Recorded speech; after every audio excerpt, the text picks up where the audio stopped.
Assalamualaikum warahmatullahi wabarakatuh. Perkenalkan, nama saya Anggi Rohmawati dari Lokal 3 NPIA. Di sini saya akan menjelaskan tentang konsep dasar filsafat pendidikan, hubungan antara manusia dan pendidikan, dan aliran-alirannya. Nah, yang pertama yaitu konsep dasar filsafat pendidikan. Filsafat itu yaitu cinta kepada kebenaran dan kebijaksanaan, sedangkan berfilsafat yaitu upaya berpikir atau bertindak dengan benar. Sedangkan berpikir filsafat yaitu upaya berpikir sistematis dan radikal tentang segala realitas yang ada. Lalu filsafat pendidikan yaitu upaya upaya berpikir kritis, sistematis, radikal, logis, dan universal tentang segala berbagai persoalan yang berkaitan dengan dunia pendidikan. Lalu mengapa sih dunia pendidikan itu perlu kajian atau sentuhan filsafat pendidikan? Karena berbagai persoalan filsafat dalam pendidikan itu berhubungan langsung dengan tugas keseharian tenaga pendidik atau guru. Contohnya, saat guru ingin membuat kurikulum, silabus, metode pembelajaran dan lain-lain, uh, guru tersebut dapat menyelesaikan tugas tersebut dengan baik jika guru tersebut memiliki keterampilan berpikir yang sistematis, radikal, kritis, dan komprehensif. Lalu yang kedua yaitu hubungan antara manusia dan dunia pendidikan. Manusia itu yaitu makhluk sosial yang saling membutuhkan satu sama lain. Sejak kelahirannya manusia sudah memiliki akal tetapi belum berkembang. Lalu pendidikan yaitu sebuah alat atau wadah untuk mengembangkan potensi atau akal yang dimiliki oleh manusia. Nah, jadi di dalam pendidikan manusia itu menempati posisi sentral yaitu manusia sebagai objek dan sebagai subjek dari pendidikan. Jadi manusia dan pendidikan itu saling berkaitan karena eh, pendidikan membutuhkan manusia dan manusia membutuhkan pendidikan. Karena jika tidak ada pendidikan, bagaimana manusia bisa mengembangkan potensi atau akalnya? Dan tanpa pendidikan juga manusia tidak bisa melanjutkan kehidupannya. Lalu yang ketiga yaitu aliran idealisme.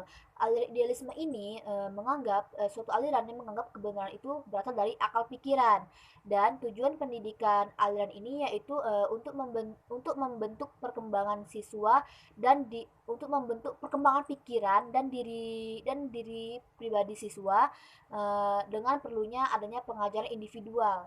Lalu kurikulum yang digunakan aliran ini ada dua yaitu kurikulum liberal dan kurikulum praktis. Nah, kurikulum liberal ini dia itu pengembangan untuk pengembangan kemampuan rasional dan moral, sedangkan yang praktis ini untuk kemampuan ia saat bekerja. Lalu, sosok guru dalam aliran ini sebagai teladan bagi muridnya dan muridnya bebas mengembangkan semua akal atau ide yang dia miliki. Yang keempat yaitu aliran materialisme. Aliran ini suatu aliran yang menganggap kebenaran itu dari materi atau benda. Dalam menurut materialisme pendidikan ini memiliki fasilitas mewah. Semakin mewah fasilitasnya maka semakin bagus kualitas pendidikannya. Dan begitupun sebaliknya, semakin mahal pembayaran pendidikannya maka semakin bagus kualitas pendidikannya. Tujuan pendidikan aliran ini yaitu perubahan perilaku dan mempersiapkan manusia sesuai dengan kapasitas yang dimilikinya. Dan aliran ini menggunakan kurikulum yang mencakup pengetahuan alam dan sosial. Dan dalam segi pembelajarannya berpusat pada guru dengan metode ceramah dan murid itu menerima apa yang diberikan oleh gurunya dalam arti tidak ada kebebasan. Lalu yang kelima yaitu aliran pragmatisme. Aliran ini yaitu suatu aliran yang mementingkan sisi kepraktisan atau mementingkan hasil akhir. Tetapi kebenaran yang dilakukan aliran ini memiliki manfaat atau kegunaannya. Orang yang mempunyai sifat pragmatis ini selalu apa yang dikerjakannya selalu ingin cepat terselesaikan tanpa mementingkan prosesnya dan tanpa mau berpikir panjang. Lalu tujuan pendidikan aliran ini yaitu memperoleh pengalaman yang berguna untuk memecahkan masalah perorangan atau bermasyarakat. Dan aliran ini pendidikannya menggunakan metode pemecahan masalah. Terus peserta didik dalam aliran ini yaitu organisme yang rumit yang mampu tumbuh dan gurunya yaitu mengawasi atau membimbing pengalaman belajar peserta didik tanpa mencampuri urusan minat atau kebutuhan bakatnya. Lalu yang keenam yaitu ada aliran Eksistensialisme yaitu suatu aliran yang memandang bahwa manusia itu memiliki kebebasan dalam melakukan segala tindakannya dan bertanggung jawab atas tindakan yang dilakukannya tanpa memikirkan terlebih dahulu tindakan tersebut baik atau buruk. Intinya, aliran eksistensialisme ini memandang bahwa manusia itu tidak bisa terikat oleh aktivitas lain yang bisa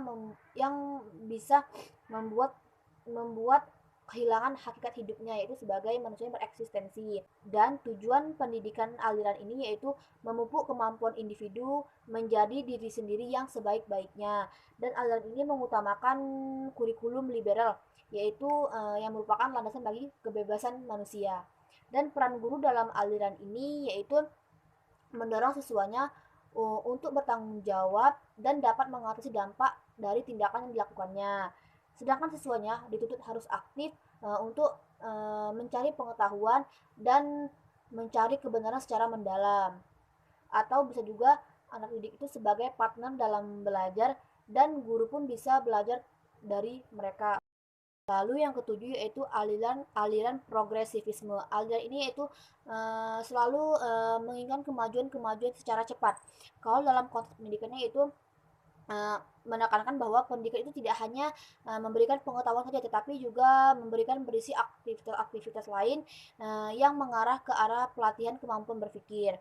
Dan tujuan pendidikan aliran ini yaitu untuk memberikan keterampilan dan alat-alat yang bermanfaat untuk berinteraksi dengan lingkungan. Alat-alat yang dimaksud itu yaitu pemecahan masalah. Lalu kurikulum yang digunakan aliran ini yaitu dipusatkan pada kegiatan laboratorium, di mana kegiatan tersebut bereksperimen dan memiliki kegiatan yang terperinci. Terus peran guru dalam aliran ini yaitu membimbing siswa dan dalam kegiatan pemecahan masalah, membantu siswa dalam menemukan masalah-masalah yang baru, masalah-masalah yang bermakna, dan membantu siswa menemukan data-data yang relevan. Dan siswanya dituntut untuk aktif secara pribadi maupun kelompok. Lalu yang kedelapan yaitu aliran perennialisme. Suatu aliran perennialisme ini suatu aliran yang kembali ke kebudayaan lama. Aliran ini memandang peranan penting pendidikan ialah proses mengembalikan keadaan modern ke dalam keadaan budaya masa lampau atau nostalgia. Dan tujuan pendidikan menurut aliran ini yaitu membantu siswa dalam memperoleh dan merealisasikan kebenaran abadi. Aliran ini menggunakan kurikulum yang berpusat pada materi dan mengutamakan disiplin ilmu sastra, MTK, bahasa, humaniora, sejarah, dan lain-lain. Dan dalam aliran ini, guru itu berperan aktif dalam proses pembelajaran dan membimbing jalannya diskusi mempermudah peserta didik. Sedangkan muridnya yaitu pasif. Murid itu dalam aliran ini tuh kayak makhluk yang dibimbing oleh prinsip-prinsip kebenaran abadi. Lalu yang kesembilan yaitu aliran esensialisme, itu suatu aliran yang menginginkan agar manusia itu kembali ke kebudayaan lama. Aliran ini beranggapan bahwa mereka tuh beranggapan bahwa kebudayaan lama tuh memiliki banyak manfaat dan kebaikan untuk manusia.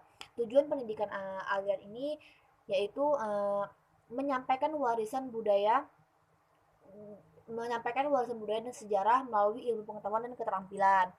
Dan kurikulum dalam aliran ini yaitu sebagai sebuah miniatur dunia yang dapat dijadikan sebagai alat ukur kebenaran, kenyataan, dan kegunaan. Dan aliran ini memiliki berbagai pola kurikulum yaitu idealisme dan realisme. Idealisme dalam pendidikan esensialisme yaitu suatu upaya dalam mengembangkan kepribadian siswa sesuai dengan kebenaran dari sang pencipta. Sedangkan realisme dalam pendidikan esensialisme yaitu suatu upaya untuk mengarahkan siswa dalam menguasai ilmu pengetahuan. Dan aliran esensialisme ini menggunakan metode tradisional yaitu menekankan pada inisiatif guru. Guru itu harus orang terdidik dan menguasai ilmu pengetahuan. Dan peran guru dalam aliran ini yaitu guru sebagai pusatnya. Seluruh aktivitas kelas itu berada di bawah pengawasan guru dan siswanya dituntut untuk dapat berpikir secara logis dan jelas. Dan siswa itu dan mempersiapkan siswanya untuk dapat bermasyarakat dan beradab. Lalu yang ke-10 yaitu aliran rekonstruksionisme. Ini bukan aliran baru tetapi lanjutan dari aliran progresivisme. Tujuan pendidikan aliran ini yaitu untuk membawa perubahan dari realitas kehidupan baru yang lebih baik. Dan kurikulum dalam aliran ini yaitu sebagai subject matter yang berisikan masalah-masalah politik, ekonomi, sosial yang beraneka ragam atau materi-materi yang berorientasi ke masa depan. Peran siswa dalam aliran ini yaitu siswa tuh dituntut untuk aktif dan berpikir kritis untuk mendapatkan pengetahuan seperti yang diinginkan oleh aliran ini. Lalu yang ke-11 yaitu aliran Marxisme, itu suatu aliran yang memperjuangkan kaum buruh dan menumbangkan kapitalisme. Menurut aliran ini, kaum buruh dan kaum pemilik modal tuh berhak mendapatkan pendidikan yang layak atau yang setara. Dan tujuan pendidikan aliran ini yaitu membangun karakter-karakter manusia yang sejahtera, unggul, adil, dan berpihak kepada kaum yang tertindas. Murid dalam aliran ini yaitu para buruh dan para kaum modal yang berumur 7 tahun ke atas yang dididik agar mereka dapat melakukan pekerjaan mereka. Lalu guru dalam aliran ini yaitu mereka yang berpendidikan dan mengajarkan pendidikan kepada peserta didik agar taraf hidup mereka tuh meningkat. Yang terakhir yaitu aliran totalitarianisme. Totalitarianisme ini bentuk pemerintahan yang mengatur secara total atas warganya atau suatu aliran yang tidak membebaskan berpendapat. Konsep pendidikan menurut aliran ini yaitu pemerintah secara mutlak yang mengatur mengenai pendidikan. Karena tujuan pendidikan baginya tuh membuat rakyat tuh menjadi alat negara. Sekian yang dapat saya sampaikan, kurang lebihnya mohon maaf. Saya akhiri. Wassalamualaikum warahmatullahi wabarakatuh.